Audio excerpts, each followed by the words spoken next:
Are there Conservative MPs you would not accept into the Liberal caucus? Look, Carney's year-end interview with Rosemary has finally been released. Welcome back to Moose and Loose. My name's David. Today we're going to be going through this and debunking Mark Carney because he openly, wildly, and flagrantly lies in this interview over and over and over. It is absolutely wild that he's allowed to do this and get away with it. Let's jump into this. You were elected, I think it's fair to say, in part to deal with Donald Trump. But since the election, you have dropped retaliatory tariffs, you've given up the digital services tax, and you apologized for an ad that the Premier of Ontario ran. So I guess Canadians might want to know whether... So right there, you could see him get the duper's delight. Apologized for an ad that the Premier of Ontario ran. Look at this guy. He's happy about this. He thinks this was a good idea. Look at that cheeky little smile there. Duper's delight. This guy can't help himself. He takes pleasure in duping Canadians. His body language says it every time. I guess Canadians might want to know whether we are any further ahead for doing or not doing any of those things. Well, we are in a lot better position than we were 9 months ago. The challenge remains that the United States has fundamentally changed its trading relationships with everybody in the world, Canada included. We're in a much better position than 9 months ago. How can he say that? We've been losing companies left, right, and center, big businesses moving big money to America, Canadian companies, energy companies investing billions of dollars in America, and he has the audacity to say we're doing better. He's doing better because he's 91% invested in America. I mean, look at this chart here from Trading Economics, Canada government revenues. You can see the government revenues have gone up year after year, but what do we see here? It's starting to go down. This is Mark Carney's legacy right here, is this drop. This has nothing to do with the world event or whatever. This is Mark Carney being a failure and not acting in Canada's best interest. One of the points I made right from the start when I was running to be leader of the Liberal Party and then running in the general election is we need to control what we can control. We can't necessarily control Donald Trump. I think everyone's figured that out, or the United States of America. What we can control is what we build here at home. You look at the progress we've made. One Canadian Economy Act. Okay, we'll go into this, but it's important to underscore because this is what's going to make the big difference for Canadians. Sorry, may I finish? Which is... You'll notice throughout this interview, he mentions all the core priorities, which are all his core priorities that will boost the value of this Brookfield Global Transition Fund 1. And I will be breaking this off into Fund 1 and 2 so we can separate these because we know Mark Carney gets carried interest, 3% essentially of the total profits after Brookfield gets paid out based on how well this fund does. So he's pushing everything to this fund to get rich off of it. If we pay attention to what he's saying here, he's basically telling us critical minerals, nuclear power, carbon capture, all of this stuff directly enriches his fund he set up at Brookfield. So we're made huge progress in terms of building here at home, massive progress on new trade deals and relationships abroad. All of that puts us... That's not true. ...in a stronger position as a country, more independent, better future, stronger negotiating position with the United States. And that's the other piece of what you were. That's the other piece that you were elected on. But you were also elected on standing up to Donald Trump and getting a deal with him. And yet, since you've been elected, and yet we have the best deal of any country in the world. But that's not what you were elected on. You were elected to get. Was I not elected to get the best deal of any country? So that's I would have thought. So that's it. You're done. Better is all. Wow.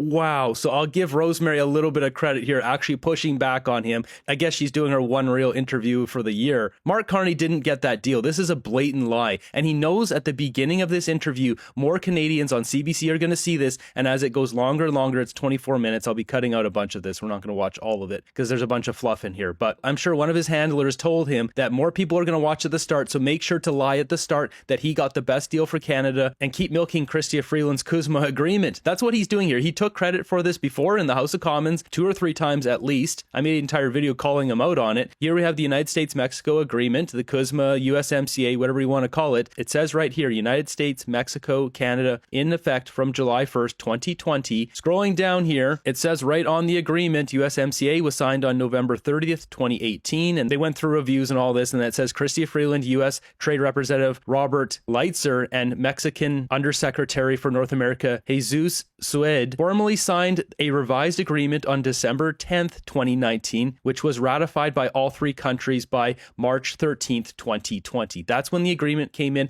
That's who signed it. Mark Carney is nowhere mentioned in these documents. He has nothing to do with these documents. He's not in this photo. There's Captain Schmuck. If anyone wants to take credit, Captain Schmuck and Chrystia Freeland can take credit, both of which are either out of the cabinet, out of the party, or will be leaving soon. Mark Carney should not be allowed to openly lie to Canadians over over and over. There should be penalties for this. He had nothing to do with the CUSMA agreement, and even Rosemary called him on it here. Oh, so you're done? You just got elected and there was already agreement in place, so you already got the best deal. This guy's such a loser. It's always possible, Rosemary. We can always do better than where we are, and we look to do better. But if you look at where we are relative to other countries, 85% of our trade, as you know, is tariff-free. We have unparalleled access relative to other countries, including Mexico, our partner in CUSMA, to the U.S. market. Now, we're just entering the next phase of these discussions, negotiations. There'll be negotiations in the end around the review of CUSMA, which will start early in the next year. Okay, so let me ask you what you understand Donald Trump's position on CUSMA to be right now. You had that meeting with him and President Sheinbaum not too long ago. Yes. At that point, did he say the deal is dead, I'm ripping it up? What indications did you get? He did not say any of those things. What we talked about, the two presidents and myself, we talked about the process for reviewing, renegotiating CUSMA. We talked about potential timelines, although we didn't settle on specific timelines for that. The expectation is that it's going to unfold over the course of 2026. If I'm fortunate to be with you this time next year, we'll be talking about that progress. So that's the first thing. The second is, I will refer back to what I just... You notice when he said that too, he had a cheeky little smile on his face. He's got a dirty trick up his sleeve. He's always got a couple of them here. This guy is a charlatan. He doesn't want to play fair in anything in life. Said, and what I've been saying from day one, control what we can control, what we can't. Be a review and adjustment to CUSMA, USMCA as the Americans call it. Not that there will be any, as you just said... leaving it entirely. Leaving it entirely. The sectoral tariffs that you seem to be close to dealing with, whether it was reducing them or getting rid of them, is that not part of the negotiation? That will necessarily be part of the negotiation. Okay. From our perspective, those are hugely important. And look, the United States needs to make a choice around these, which is, does it recognize, appreciate that the U.S. itself is in a stronger position if there is relatively free movement of automobiles, steel, aluminum, lumber, aerospace across the U.S. border, or not?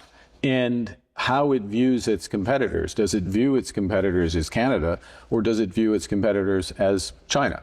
And these are perspectives that the U.S. Takes different views on at different points in time. And the CUSMA discussion, that review discussion, will be part of it. In the meantime, what we are going to continue to do is build this country. That's what Canadians want. And we're going to continue to deepen our trading relationships abroad. Both of those things are good in and of themselves, but both of them put us in a stronger position with the U.S. We are in a stronger position today with the United States. No, we're not. We're not in a stronger position, and Canada's not doing better, and we're not building our country. It doesn't matter where you look. What do we've got here? Canada's GDP from manufacturing. Well, it's taking a dive off a cliff. And this goes back to the Trudeau era, too. But I mean, Carney gets in here, and what happened? It's completely bottomed out. Here's Canada's consumer price confidence. What's it doing? It's been going down for the past 5 or 6 years. Even if we look in the past year here, Mark Carney gets in here, it's gone from 48.1, 48.8 down to 47.4. Here we have Canada's GDP growth rate, and this is the world event here, so there's a bunch of spending. And what is this? It's flat, as in it's not growing. Our economy is not growing. The Liberals have increased our population by 9% in the past 10 years, and this is the housing starts, as in it's flat, as in they haven't increased housing starts despite the housing accelerator money and now Build Canada homes, all this junk. They just waste money on bureaucracy. Nothing ever gets done. No wonder there's no jobs. The healthcare system is absolutely bursting at the seams, and we have a massive housing crisis. But only because, and I shouldn't diminish it, not only because, but because of what you're trying to do inside the Canadian economy, not because of anything that you've gotten from Donald Trump. Well, we did get what we got is in August 1st is the president confirmed that 85% of trade being tariff-free, the best deal of any country with the United States. So because there's an agreement in place, we got the best deal, and this guy's taking credit again for this? He shouldn't be allowed to openly lie on national television like this. That's having the best deal is pretty good, Rosie. Now, as I said a moment ago, it can be better. It's in, obviously, Canada's interest for it to be better. We will do other things at the same time. We think it's in the U.S. interest as well, but the U.S. will make that choice. It's their decision in terms of how much they want to have an integrated auto industry, which they have had for my entire life. They're taking a different path right now. So something I'm pointing out, you notice how he mentioned it again, that we have the best deal and he's, oh, it's pretty good, Rosie, and all this. He did it before, but Rosemary called him on it. She called him on his lie, which is a bad soundbite. So he can't use that soundbite. They can't use that for marketing. So he said it again. That's why I think he said that. He said it again so they have a clean soundbite where Rosemary's not pushing back the second time to use for their social media posts. Fight hard to change that opinion, but at the same time, we'll create new opportunities for you. You seem to get along well with the president. I wonder whether you think that matters. Whether that personal relationship that you've developed is helping at all. I'll refer back to we have the best deal. That's a starting point. I think, look, my view is that the U.S. respects strength. The president respects strength. He respects people. He sees that in you? Well, it's for him to answer. He wants to be a great man like me. That's what he said in public. Look at this dirty, swindly guy. He has to pat himself on the back. He did not hesitate to give himself a compliment. Oh, Trump said I was a great president. It's a good line. I enjoyed it, at least. And, you know, this guy is quite possibly more arrogant than Justin Trudeau. So being direct with him and what our objectives are and how we see it, that's important. But also he respects that the UAE wants to invest $70 billion or intends to invest $70 billion in Canada. He respects that we have launched trade negotiations with India, that we're have a rapprochement with China, that we are deepening our defense partnership with Europe, that we are... So he's listing these things out. These are all things that directly will make him money. I'm convinced of it. So he mentioned UAE, big money. The big thing coming out of that was artificial intelligence. Going over to the artificial intelligence data center section here of the chart, I've got this one here. So Mark Carney, I've added this new indirect conflict of interest. Mark Carney's invested in this company called Palantir. Palantir Technology is an American software company founded in 2003 that specializes in building data integration and analytics platforms such as Gotham for government and defense applications. This all ties in together. He just said defense as well, and Foundry for commercial use. Now, BlackRock holds significant shares in Palantir. BlackRock Inc. holds the following stake in Palantir, $188.5 million or 8.6% of the entire company. As I mentioned, Mark Carney owns this, bringing in the receipts, so there's no question. There it is, shares of Palantir Technologies. Mark Carney invested in this stock. As I've mentioned, Mark Carney's hedging his bets here. So if one sector doesn't do as well as another, then he's always got all these other things that will make money. He's pushing everything, though. His Hail Mary is the carbon credit system and his carried interest from the Brookfield Global Transition Fund 1. AI is a part of all of this, and as you'll see here, Peter Thiel, he's tied to this. Well, he's the CEO of this company. Brookfield provided $750 million credit facility to Peter Thiel-funded AI data center company Crusoe Energy. This was just back in June of 2025, so 6 months ago. Palantir co-founded, VC-led a $600 million funding round for Crusoe just months ago. Brookfield tied up in this, which I actually still need to connect to the Brookfield part of the chart here, but this ties in with carbon credits, hitting people, but there's no way to connect him over onto the other section here. So he co-founded PayPal with Elon Musk, and both of these guys are early investors in Stripe, the carbon capture system here. Increasing our defense spending, bringing it towards that 5%. Yes, he does respect those steps that we've taken. All of those steps are in Canada's interest. All of those steps are in Canada's interest, but yes, they respect that.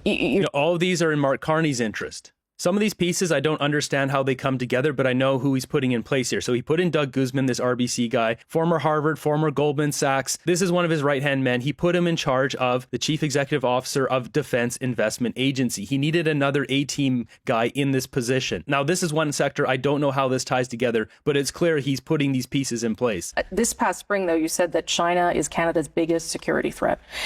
Does that mean that we are taking a risk by aligning ourselves further economically or otherwise because of that? Because it is, in your view, our biggest security threat? Well, a couple of points here. One is never have all your eggs in one basket. We have too many eggs in the American basket.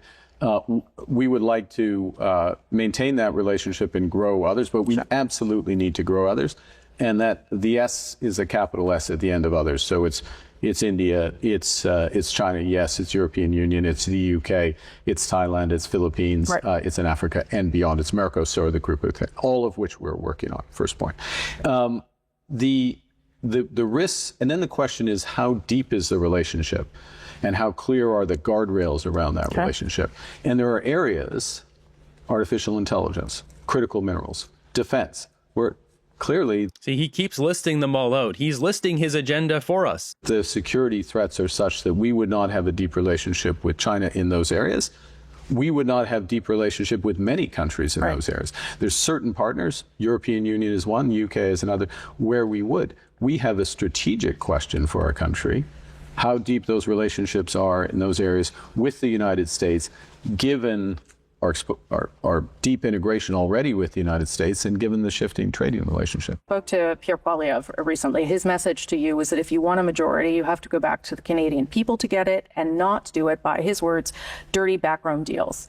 Are you comfortable getting a majority? And so we've seen this clip before. This is the only one they released a few days ago. This is his dirty smile here. He seems to be pretty proud of himself doing dirty backroom deals. This guy's morally bankrupt. He's not an ethical man. By people crossing the floor? Well, we're in a parliament, and when we pass legislation, we need more people voting for it than against it. I mean, that's the way.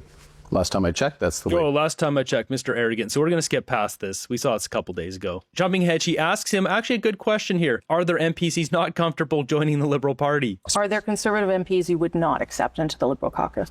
Look, if people come to me, I make a judgment. Someone who is pro-life or anti-trans, would you accept that person into your caucus? I mean, we're in multiple hypotheticals. It's not a.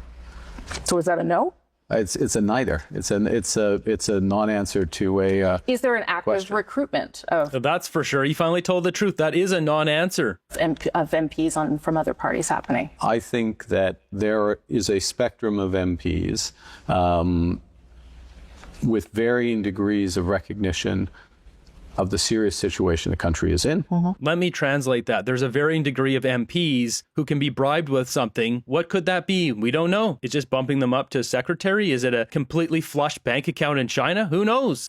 Varying degrees of recognition that we need action, not slogans, that we need cooperation with the provinces, that we need to come together. Slogans build Canada strong. Canada's more dangerous and divided, ruptured. This guy is filled with slogans. He's a hypocrite. And work together. Then those individuals face their own decisions about how they can best support that agenda. My job as Prime Minister, our job as the government is to put forward our best view of that agenda. Yes, we will compromise in legislation in committees. You've seen some of that. The border bill, there's compromise on C9. There's other adjustments made in legislation. We will make adjustment for legislation to get through. But yes, if somebody sees He'll make adjustment for legislation to get through. You know how many bills he's passed since he's become prime minister? In the past, was it 8 or 9 months? One bill. That's the one that the Conservatives work with them, C5, that allows them to go around the environmental regulations. As Mr. D'Entremont and Mr. Ma both saw that they can support the broad direction of the government, and they want to join the governing party, then they have and they will, and they're very much welcome. As you said, you weren't in this space a year ago, the political arena, not formally anyway. You were considering things. I think that's fair to say. What has surprised you about this job? As someone who has led big organizations and done other things, what is surprising about this role? The main thing that jumps out at me is something I knew but hadn't experienced. So in that regard, it's surprising just how real the relentless nature of the job. It's obviously 24/7, 365. Yeah, so working hard. He doesn't know what working hard feels like. And just the span of issues for which you're ultimately responsible in this role. Of course, the way to run big, complex organizations with many responsibilities is you delegate responsibility and Are you good at doing that? I think I am I think I am, yes. Yeah, except we don't have a deal. Our economy's crumbling. Our immigration's broken. Our justice system's broken. Food prices are skyrocketing. How good are you delegating, Carney? I bet you most working Canadians work more hours than Mark Carney does. I think there's, it's not for me to judge. There are some people who were here under previous governments, previous situations, they can judge the degree of delegation. What is the biggest challenge ahead for 2026? Is it Donald Trump and how to deal with that, or is it something else that we haven't contemplated yet? I think it's. I think the biggest challenge, which we're ready for, I think as a government and absolutely as a country, is not letting the U.S. situation is serious. We're going to work hard and we're going to negotiate on that. But remaining focused Focus on what we can control. You notice a little duper's delight here again? This guy just can't help himself. He's chronically lying to Canadians here. Right there. He just can't help it. His duper's delight comes out every time. Why would he smile about us not having a deal and him talking about it? You can see when he was initially asked this question, he purses his lips. Often when he gets a question he doesn't like, he does that. You'll see the wrinkles on his face. This here, whenever he gets a question he really doesn't like, just look for the lines on his face. It'll tell you everything you need to know. But focusing, remaining focused. Focus on what we can control. Focus on building here at home. And yes, finishing these trade and other discussions abroad. That's what is going to have, that will have a bigger payback over time, both of those, individually and collectively, for this country. This will put the country in a much better position over the medium term. So I'm answering it to some extent in the positive, and that's what we need to focus on. Sure. Partly in the negative, of course, we're going to work hard on the U.S. Negotiation, but we can't let it crowd everything else out. You quite rightly have, you don't need me to grade you, but it kept a more limited part of this discussion around the U.S. And yes, it's important, but it's not everything. But it can very quickly become everything. Just like some people in the House of Commons think a pipeline is everything. It's remarkable how many questions are about a pipeline. When you think about what can be invested in hydroelectricity, what's invested, we have the potential in this country to become one of the leaders in nuclear power, particularly small modular reactors. Is that because you directly profit off that? Because Westinghouse is a part of your Brookfield Global Transition Fund 1? This guy's a charlatan, and I think we should be building more nuclear facilities and sell that around the world too. Export our technology. But this charlatan here should not be directly profiting off this and running the entire system in just a way that makes him rich. Going back to what he said about pipelines, he's a chronic liar. The reason why there's so much talk of pipelines, this is Canada's exports by category, as in what we make the most amount of money from. And what's number one? It's what's being pushed through those pipelines. Oil, fuel, distillation products. This is oil and gas right here. This accounts for 26% of all of Canada's revenue here. 141 billion US dollars per year is from oil. Putting this on a pie graph, you can see it's a quarter of our entire economy. Why wouldn't we build another pipeline? This is ridiculous. Just imagine if we doubled our oil exports. This whole section here would double. That's another $141 billion per year that we'd be making. This is not rocket science. Carney doesn't care about this because it doesn't make him money. He's not set up to make money from this. And looking at the other ones here, we've got vehicles, machinery, nuclear reactors, boilers, precious stones, metals, coins, commodities, electrical, plastics, cereals, iron, steel, pharmaceuticals, etc. The biggest one, oil and gas, it's not even close. The next closest here is 10% at vehicles other than railway and tramway. We started down that road. Huge payoff for the environment, huge payoff for jobs. We happen to be in Ontario, right here in Ontario and across the country. We have huge opportunities in defense, in AI, in cyber.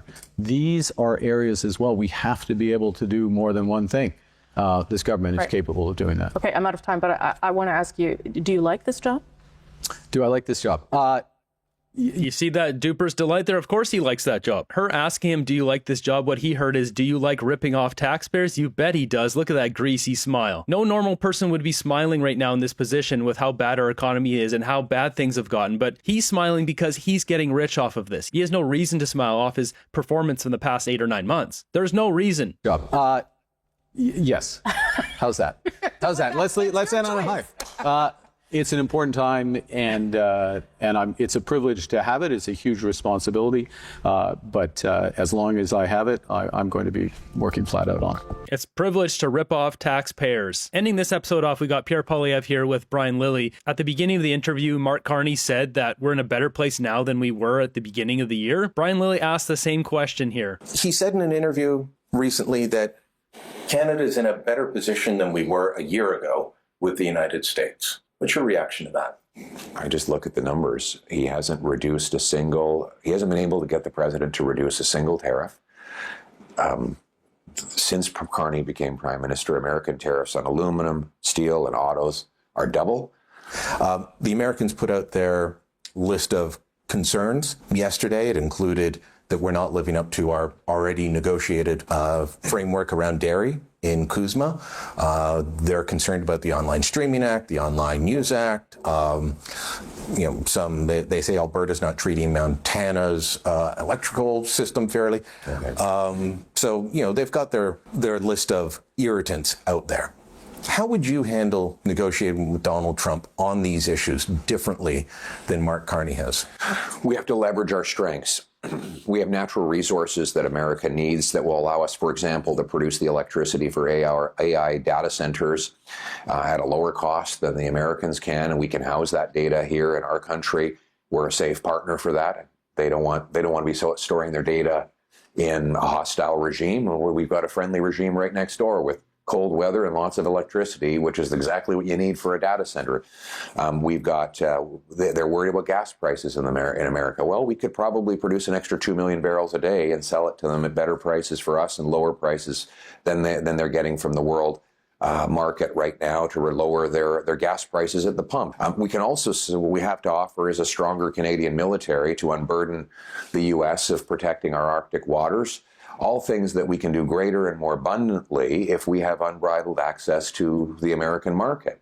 So I would look for a win-win because that's the only way we're going to get out of this and boost wages, bring down consumer costs at the same time. Listen to that contrast between Mark Carney and Pierre Poilievre. Carney dodging questions, patting himself on the back, cheeky smiles anytime we talk about our economy in shambles. Pierre Poilievre with real solutions. You can tell he really cares about Canada. This isn't a globalist banker that was parachuted in out of his New York home. Why did Canadians vote for Mark Carney?